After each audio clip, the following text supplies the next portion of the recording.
Welcome back to the Mighty Gluestick Explores. You're with AJ. Today we're going to be covering the Feywild. Now the Feywild is the magical realm of life and the Fey, fairy creatures, elves, noble Eladrin, crystal-topped mountains, massive, everlasting forests, and a world of bright colours and deep shadows, twilight skies, and continual partying. It is a parallel dimension to the prime material plane, basically the polar opposite of the Shadowfell. Whereas the Shadowfell is devoid of life and entropy reigns, and you see undead creatures lurking in the shadows, and it has a aura of gloom and misery and hopelessness. The Feywild is bursting with potential and life and revelry. It is a savage tooth and claw wilderness which is infused with more magic than the prime material realm. And unlike the prime material realm where Mystra reigned supreme, or did reign supreme, and kept a tight rein on the maximum level of magical power, the Fey realm and the Feywild has never had any such limitations. So there are levels of magic beyond the wish spell, beyond prismatic sprays, beyond gates and such things, where mighty wizards, noble Eladrins, can wield enormous magical power to levitate mountains, to create life from nothing, to reimagine the landscape around themselves and make it happen, to exert their will on the reality around them, and to cross and bind planes and open up demi-planes of existence, transmute items, make massively powerful magical effects and items, and where wizards can bind together to create legendary mythals that create magical effects that last for many thousands of years. You see such mystical effects in the ancient history of Faerun before ancient human empires rose to great prominence and misused magical power to actually damage the world, such as creating the desert of Anarok, where once there was lush, arable land. And in the Fey realm, things are kept largely in check by just the nature of the realm itself. Many scars and things which are inflicted on the place are absorbed and revivified by the ever-present life that bursts from every seam. This is a landscape, if I can paint you a picture, where it mimics the natural contours of the land of the prime material realm, so you can navigate yourself around. If you have familiarity with the prime material area that you're in, you can navigate with some surety the general contours of the landscape that you arrive in the Feywild, but specific features will be quite different. So instead of being a small grove of yew trees that had been clear-felled for generations and regrown by the local rangers, it will be an untouched riot of great elder oak trees bursting with fungus and vines, where man-sized mushrooms house small colonies of creatures you've never seen before, fluffy caterpillar people who walk around with backpacks and sell chewed leaves to dancing bumblebees, and fairies which herd small groups of aphids as they collect dew and dip them into buckets which they distill into fine crystal wines. And a noble Eladrin wanders through with an entourage of various cavorting creatures playing musical instruments, panpipes and lutes and flutes, little timpani drums, and they are a riot of social graces and mischievousness and general partying and a little bit of fanciful, raucous tomfoolery going on, but all with an ageless and ever-present mood to the place. So you'll wander through this landscape and you'll be an object of curiosity. You'll be waylaid. You'll be taken on many an adventure by these creatures who have nothing but time on their hands. From their perspective, it's a party that never ends. And as the time goes on and the sun doesn't seem to set, the mood of the place never seems to ebb. It becomes weary, it becomes a foreign experience, it becomes very alien to you, and you start to grow weary at a level you've never experienced before. You become weary of wonder, you become weary of adventure, you become weary of conversation, and you start to lose your bearings. What time is it? How long have you been here? what was your purpose in the first place? I just wanted to get from one place to another, but all of a sudden I find myself distracted at every turn. And these creatures just are unrelenting in their enthusiasm and their adventure and their playfulness and the partying and the revelry and the drinking and the eating and the running around. And you start to find yourself at a loss. This realm looks like the Primaterial realm, but it's too much for the dull senses and the limited energy of a Primaterial creature. The magic that is ever-present and pervasive to the undisciplined thoughts of a Primaterial creature are dangerous. Even those who are unpracticed in magic inadvertently can cause magical effects to happen just through attuning themselves to the right frame of mind. The magical energies of the place are much closer to the surface, and that's basically the world that you're contending with. So there are, although it's a world which is countermingling with the Primaterial realm, and ever since the Spell Plague, you could say that the Feywild has become closer and reattached itself to the Primaterial plane. Whether this is because the Spell Plague has severed many blocks to magical energy that were there, placed in place by Mystra, the god of magic, and others, or whether it is just a natural sort of cycle of things.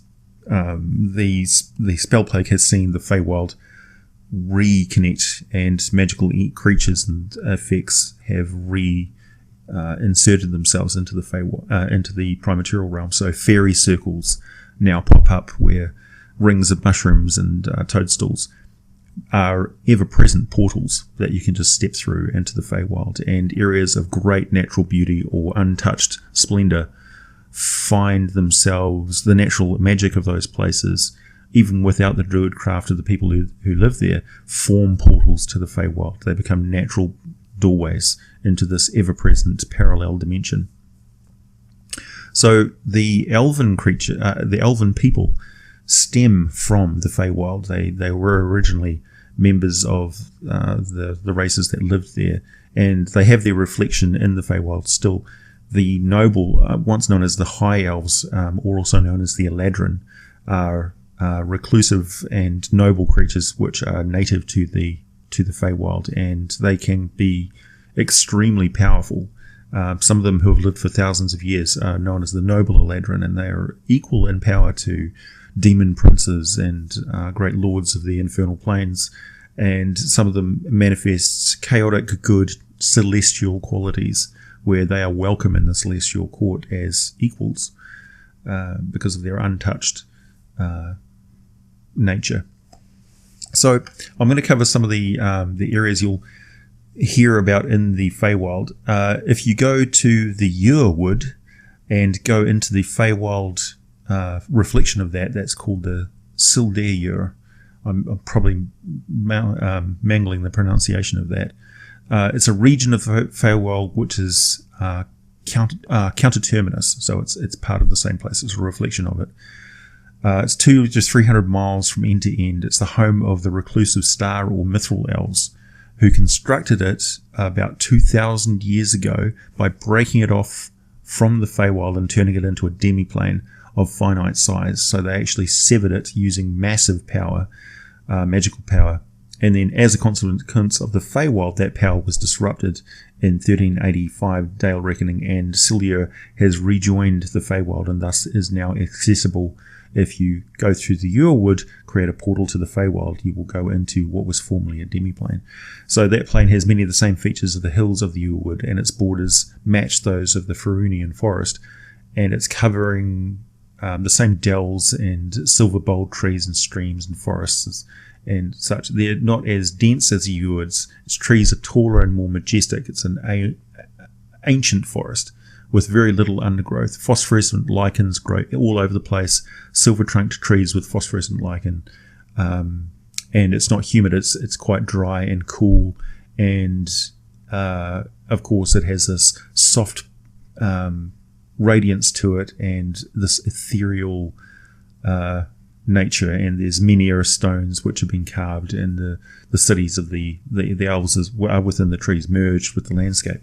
So it's a relatively quiet place, and there's animals such as white owls, silver grey deer, black squirrels, grey-furred bears, long emerald, sapphire dragonflies, and of course the star elves, masters of song magic and the lords of their realm.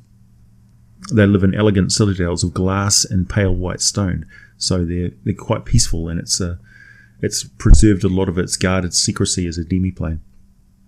Yeah, and even some elves don't really know about it very much because they just sort of stick to themselves. And that's a lot of the Fey realm is.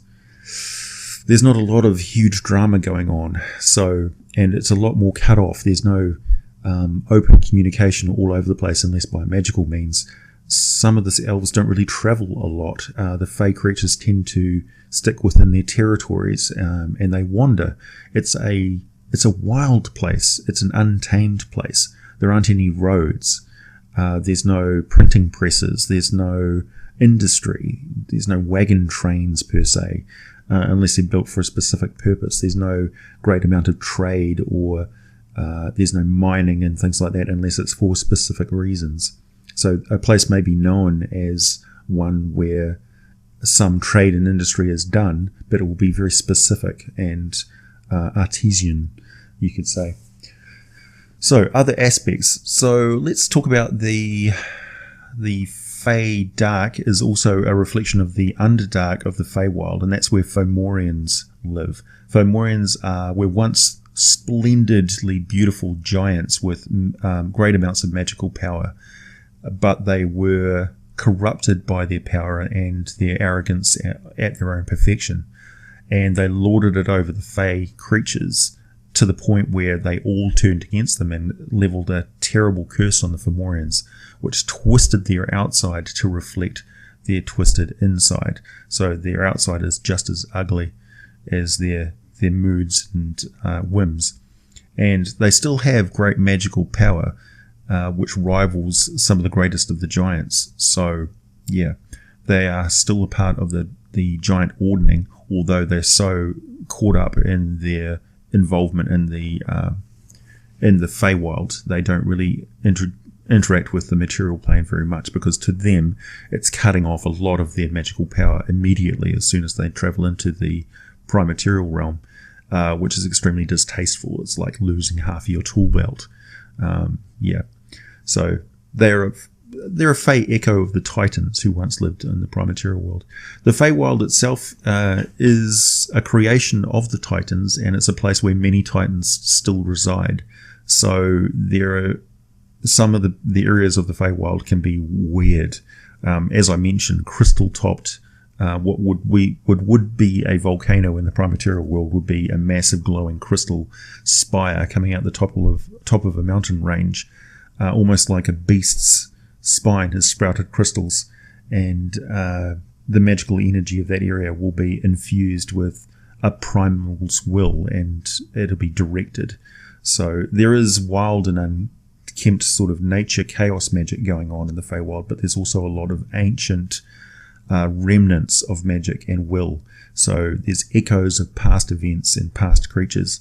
So a lot of the Feywild is warped and twisted, and one of the reasons why you may experience time dilation or differences, such as spending a day in the Feywild but coming back a year later, or a year and a day, or 10 years even, or falling into a slumber and being magically preserved in that position until you wake up covered in vines and mushrooms and things, is remnants of this magic, or these magical effects. It's very responsive, although it's not divinely morphic. It is morphic in its unkempt magic.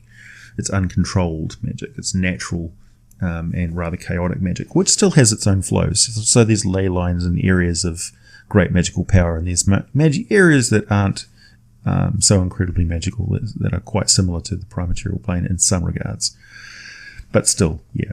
So you never really know what to expect, and you have to be a native of the place to really understand it and feel the differences, much like we would feel what time of day it is by where the sun is in the sky. That's not a reliable measure for for a prime material person who goes over to the Feywild.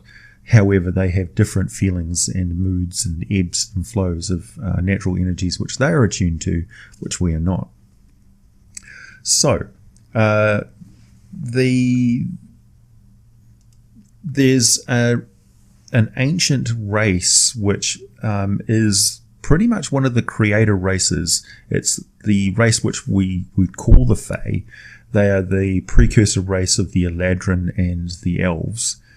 And they've been around for a very, very long time. They are, in fact, immortal.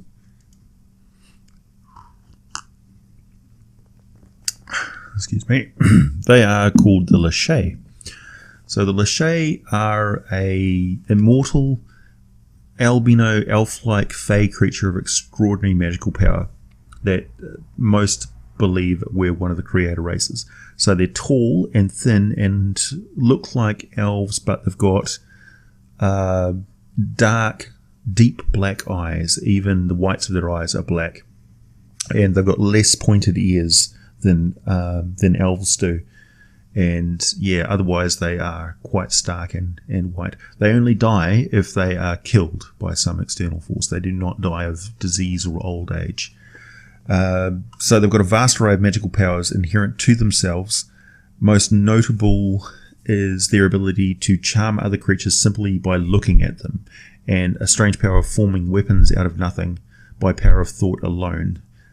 So their magical and mystical arts are reflected in the elves' ability to use longbows and longswords, and learn some illusionary spells and nature spells and things like that. So to the Lachey, these powers come naturally to them, and they've been able to do them for a very, very long time. So they can change form, teleport, turn invisible, breathe underwater, move through the natural world of the Feywild.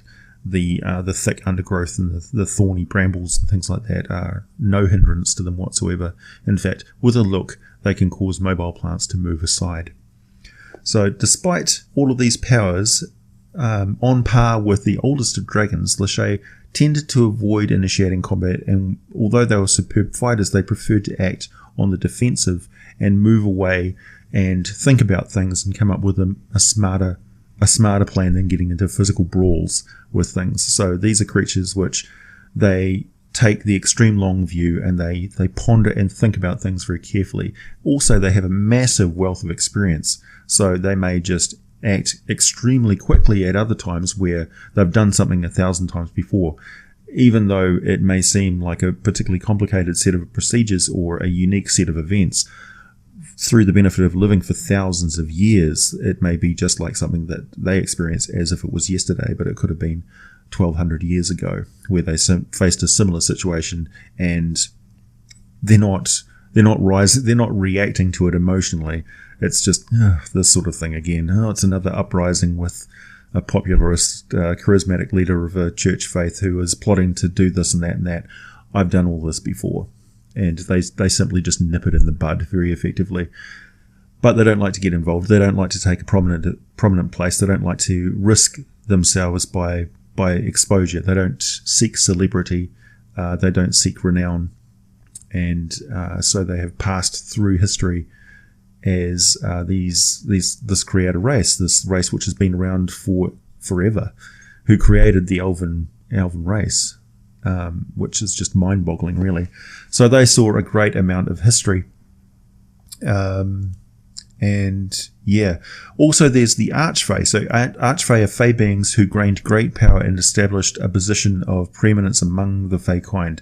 And each of them has a unique appearance and set of abilities that has developed over thousands and thousands of years. Most basically control portions of the Feywild, and they give themselves self-proclaimed titles which nobody argues about, and they're regarded as deities and granted divine abilities by their worshippers, similar to the way that gods do. So they're at a transcendental point of existence where they're starting to become immortal, legendary creatures that are able to bridge and exist in two places at once. So they're transitioning into godhood and just sort of stop there to become Archfey. So They can also be contacted by warlocks and form the Fey Pacts. So this is beings such as Relkath of the Infinite Branches, Larue, the Unicorn Queen, Verenestra, the the Oak Princess, Cerula Eline, the Nixie Queen. There's a Frost Sprite Queen as well. And there's Nerfion, the Lord of Bats, to name a few. So those are all notable. They're from different references. But yeah, there's lots of them. And you can basically just come up with stuff. So think of a natural feature, give it a noble title, and give it some sort of a name which rhymes or just rolls off the tongue like it's a legendary thing. Almost like a fairy tale type quality to them, because they've been around so long that they've become a cliche of themselves, sort of thing. So it's their renown. It's almost like these are the Fae who sought celebrity and power, and till they've reached a point of equilibrium where they had enough power to do whatever they wanted, to have freedom, to become unassailable, untouchable, and they became locked into it, really.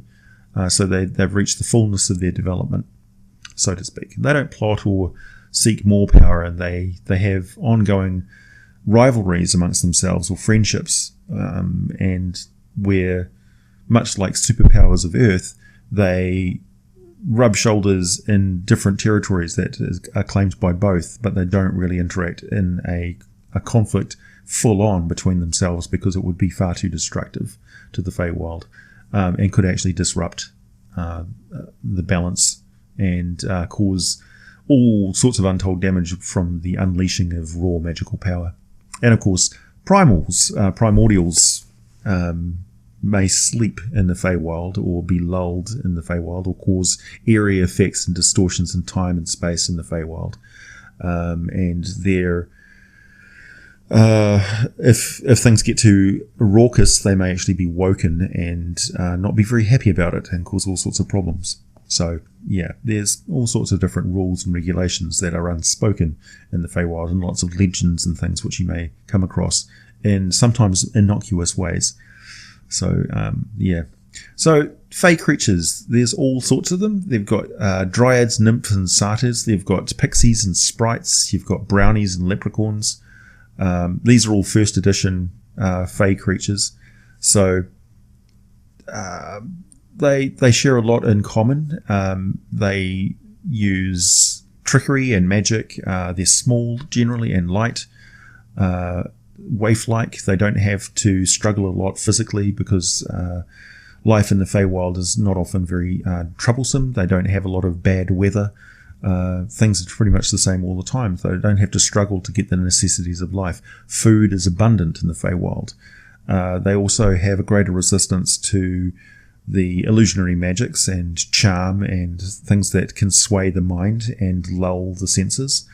They have an unusual amount of focus, so that they're not easily distracted from things once they set their mind to things, because everything is a distraction in the Feywild. They are able to handle toxins and hallucinogenic drugs and things much better than prime-material creatures can. And that's where some of the fairy foods and things come in, and the effect that fairy food can have on prime-material creatures. Even innocuous-looking berries and things like that can have quite potent pseudo-magical alchemical effects on mundane creatures. So that fairies may know of and take full advantage of, just for hilarious effect.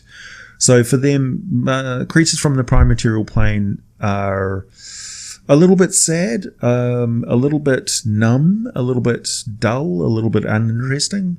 They're not quite the same as a walking zombie per se, but they're like a dour businessman, wearing somber dress and all businesslike, and they never take time. They're too rushed. They never take time to relax and just smell the roses. So for them, it's almost like, you need to unwind, and I'll force you to if I have to. I'll delay you until you get so frustrated that you just give up, and then you'll start to feel emotions, even if it starts off as anger. At least you'll start to realize that you can vent your emotions in the Feywild. and it's going to be good for you. It's going to be cathartic. So they feel no problem with tying your shoelaces together or tripping you up and landing you face first in a beehive. The pain is temporary. You'll heal, but the experience will last you a lifetime, such as your lifetime is, a fleeting flash of pomp and vigor in the prime material plane, whereas in the eternal twilight or sunsets or dazzling afternoon skies with rainbow hues and drifting multicolored clouds of the Fey realm, where stars twinkle through even in blue skies, life lasts forever. So I'll probably come back to the Feywild, but that's a good introduction to just the basics, the feel of it, the mood, understanding what the main players are and what it really is when you travel in there. So it may give you some inspiration for how to convey the Feywild to others. And I encourage you to make this setting your own. It's not strictly defined for a reason. It's not mapped unless, well, there is a source book about the Feywild where there's some maps, like this one, for instance, which gives you, basically it's the same sort of landform as you would find on Toril, but that's the Fey realm. And also there are multiple Fey realms. There's as many Feywilds as there are Primaterial worlds. That's something to keep in mind. There's many Shadowfell worlds, there's many Feywild worlds, and they're all reflections of the Primaterial worlds. So there's a Fey of Toril, Abia Toril. There's a Fey of Narath, which is the world that the 4th edition of Dungeons & Dragons is based in. So there's a Fey reflection of the Nentha Vale and the Troll Haunts.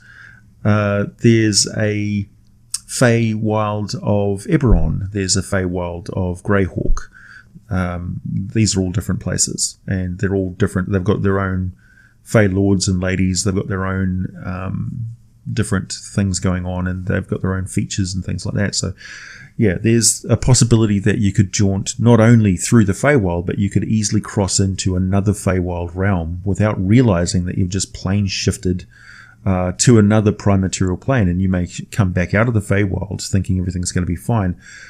But you're in an entirely different material world than the one you left behind, and you don't know how that happened. So that's another possibility, a way of traveling between the worlds without traveling through space, but traveling through the weird magic of the Feywild, which is a much greater magic.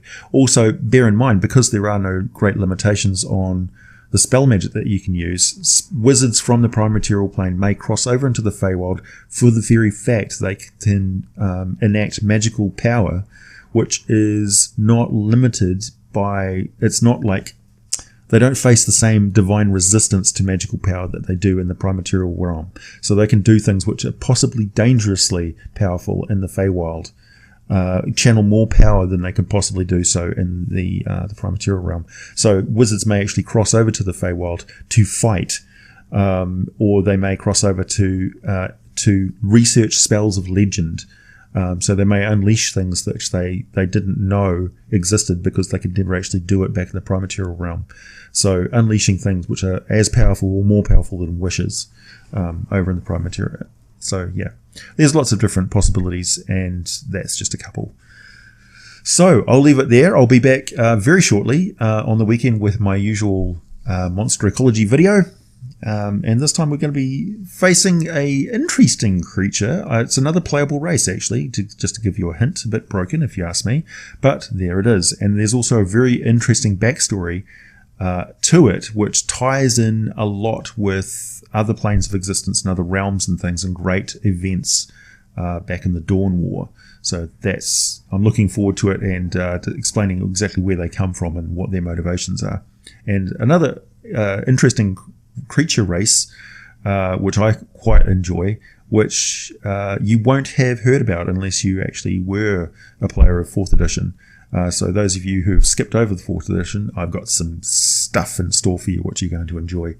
So stay tuned, everybody. Thanks for all your patronage, all you patrons. Thank you very much. There's been a great surge of activity there, and I welcome you all to the fold. Yeah, remember, if you've a patron member of mine and you've got any requests or anything like that, I will definitely respond with great alacrity to any requests that you have. And if you need any help with your campaigns, I can research anything for you, or give you stats and figures and things like that. just message me on Patreon and I'll get on to it straight away.